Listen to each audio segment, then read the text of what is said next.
Hello नमस्कार साथियों। स्वागत है एक बार फिर आपके अपने YouTube चैनल एजुकेशनल फैक्ट 2.0 पर। साथियों, आप सबको पता है कि हम नित्य प्रतिदिन अतिथि शिक्षक, प्राथमिक शिक्षक, माध्यमिक शिक्षक एवं शिक्षा विभाग से जुड़ी तमाम नई नई अपडेट लाते रहते हैं। तो साथियों, उसी के संबंध में आज हम विस्तार से चर्चा करेंगे। आप सबकी समस्याओं को लेकर बहुत सारी समस्याएं ज्ञापित हुई हैं। तो आप सबको पता है कि वर्तमान में चाहे आपके आईसीटी वाले हों, लैब वाले हों, रिजर्व पद वाले हों, ऐसे बहुत सारे कैंडिडेट हैं जहाँ पे कहीं ना कहीं वो परेशान हैं। अगर आपने देखा हो कि अभी बहुत दिनों से इंतजार चल रहा था कि जो हमारे आईसीटी वाले हैं उनकी ज्वाइनिंग नहीं हो पा रही थी, हालांकि उनका आदेश आ चुका है और उनका आमंत्रण आपको पता है कल आखिरी दिनांक है और वो ज्वाइन भी कर लिए होंगे और प्रभारी प्राचार्यों के माध्यम से अप्रूव भी करवा लिया होगा। लेकिन अभी जो परेशान वर्तमान में है वो है रिजर्व पद वाले। तो साथियों, आप सबको बता देना चाहता हूं कि जो हमारे प्रदेश के अध्यक्ष हैं आदरणीय परिहार जी, तो वो आज डीपीआई गए और उन्होंने विस्तार से चर्चा की और आप सबके लिए वो निरंतर रूप से भोपाल का दौरा करते रहते हैं और उनके जो भी मित्र मंडल हैं और उनके जो भी संगठन में साथी हैं वो सब प्रयास में लगे रहते हैं। तो कहीं ना कहीं आपकी समस्याओं को रुझान में लिया जाता है और निश्चित रूप से आप सबका सॉल्यूशन किया जाता है। रिजर्व पदों के लिए विस्तार से चर्चा हुई है और निश्चित रूप से आपका 10 तारीख के पहले सॉल्यूशन भी हो जाएगा। तो आप लोग बिल्कुल भी परेशान ना हो। जिनकी भी ज्वाइनिंग नहीं हो पा रही है सभी की ज्वाइनिंग होगी, चाहे वो रिजर्व पद वाले हों, चाहे कुछ ऐसे भी लोग हैं जो 90% की इशू में फंसे थे लेकिन बाद में उनका सॉल्यूशन हुआ। लेकिन उसके पहले कई प्रभारी प्राचार्यों ने दूसरी की ज्वाइनिंग करा ली, अर्थात जैसे 2 पद थे तो पहले कोई अतिथि शिक्षक काम कर रहा था, बाद में एक पद बचा तो उसने क्या किया है उन लोगों ने कि जिनका कम स्कोर है उनको ज्वाइन करवा लिया। तो ऐसे में हमारे जो 90% वाले अतिथि शिक्षक है उनका ज़्यादा स्कोर होने के बाद भी उनकी ज्वाइनिंग नहीं हुई। तो ऐसे कैंडिडेटों के लिए भी आपको अवगत कराया गया और डीपीआई से विभाग में जाके बात की गई तो उनका भी सॉल्यूशन हो जाएगा। आप सबकी ज्वाइनिंग निश्चित रूप से हो पाएगी, ठीक है ना। इसके बाद एक बहुत तेजी से खबर वायरल हुई, आप सबने देखा होगा कि हमारे शिक्षा मंत्री जी राव उदय प्रताप सिंह निवाड़ी में पहुंचे थे। वहां पे एक शिक्षक का रिटायरमेंट था तो वहां पे वो गए थे और वहाँ के शिक्षकों के साथ उन्होंने संवाद किया और वहाँ पे हमारे अतिथि शिक्षक लोग भी उपस्थित थे।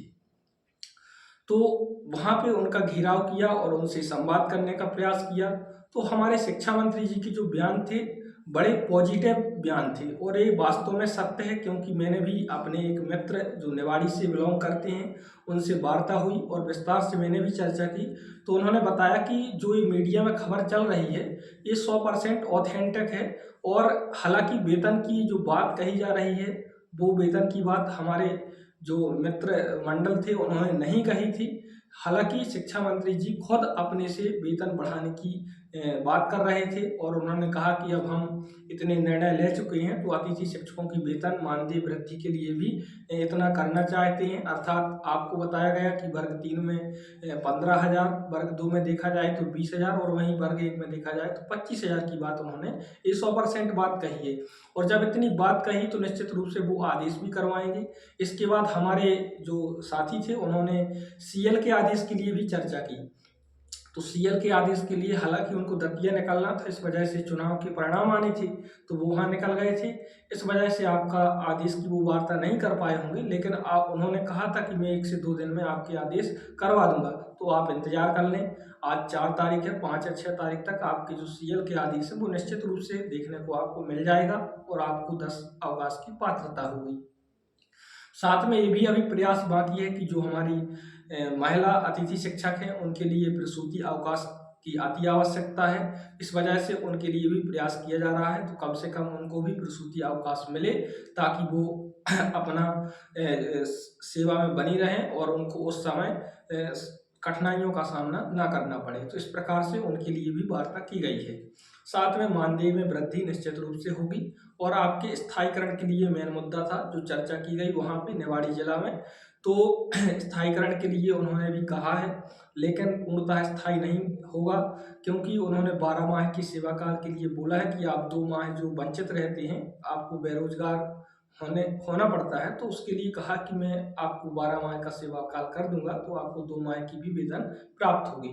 लेकिन अभी आपका स्थायीकरण के लिए कोई ठोस बयान नहीं आया है, इसलिए आप सबसे मेरी एक रिक्वेस्ट है कि आप सब ज्ञापन और विज्ञापन की प्रक्रिया को यथा जारी रखें। जहां पे भी शिक्षा मंत्री जी मिले वहां मुलाकात करें, और मेन मुद्दा स्थायीकरण का बनाएं, ताकि आपका चुनाव तक निश्चित रूप से स्थायीकरण हो सके। और वर्तमान में सरकार दबाव में है और दतिया में चुनाव भी हार गई है, तो इस वजह से अब आपको निश्चित रूप से हर एक चीज़ पॉजिटिव हो सकती है। तो आप लोग प्रयास बनाए रखें और निश्चित रूप से आप लोगों को परिणाम देखने को मिलेगा और चुनाव तक आपका स्थायीकरण हो सकेगा। ठीक है साथियों, तो इन सब और आप सबको जो भी समस्याएं हैं आप कमेंट बॉक्स में छोड़िएगा, मैं ज़रूर सॉल्यूशन करने का प्रयास करूंगा। बहुत बहुत धन्यवाद साथियों।